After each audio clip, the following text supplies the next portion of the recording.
নমস্কার বন্ধুরা, welcome to জলিস kitchen. খুব কদিন ধরে ভোলা মাছ খেতে ইচ্ছা করছে।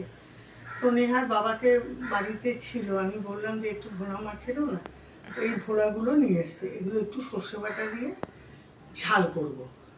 তো ঝালটা দেখুন, ভিডিওটা ভালো লাগবে অবশ্যই একটা লাইক আর ফলো করে দেবেন। আর সবাই ভালো থাকুন, সুস্থ থাকুন, আমিও ভালো থাকার চেষ্টা করি।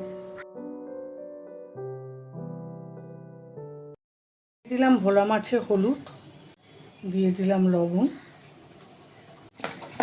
নুন আর হলুদটা ভালো করে একটু মাখিয়ে নিই মাছের গায়ে।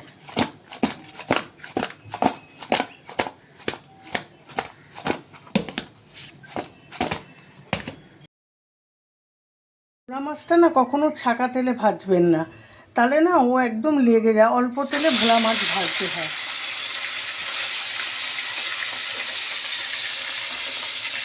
দেখুন সুন্দর করে অল্প তেল দিয়ে কিন্তু ভেজেছি, সুন্দর ভাজা হয়ে। তাই অল্প তেল আছে, আমি একটু তেল দেবো। কালো জিরেটা ফোড়ন করে দিই, গুঁড়ো দিলাম, একটু লঙ্কার গুঁড়ো, একটু রসুন বাটা।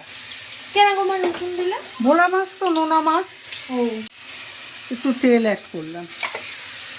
এবার একটু কষিয়ে নিই হালকা করে, রসুনের গন্ধটা চলে যাবে। সেই মশলা ওই নামানোর আগে সর্ষে দেবো।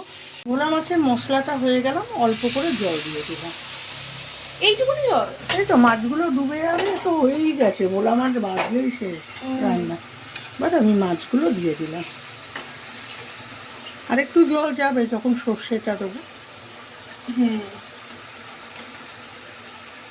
ভোলা মাছটা তো হয়েই এসছে, নামানোর আগে একটু সর্ষের গুঁড়ো দিয়ে দিলাম, সানরাইজ সর্ষে গুঁড়ো।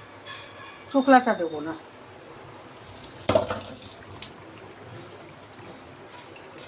আগে দুটো পাকা লঙ্কা দিলাম, দু টুকরো করে, কেননা নেহা তো ঝাল খেতে একদম পারে না, নেহার বাবাও পারে না। এই আর কি, সর্ষে বাটাটা দিয়ে বেশি ফোটাবো না, তিতো হয়ে যায়। আমার ভোলা মাছের ঝালটা একদম রেডি হয়ে গেছে। আপনারাও বাড়িতে এইভাবে বানিয়ে খাবেন। যদি আমার রান্নাটা ভালো লাগে থাকে বন্ধুরা, প্লিজ একটা ফলো আর লাইক করে দেবেন।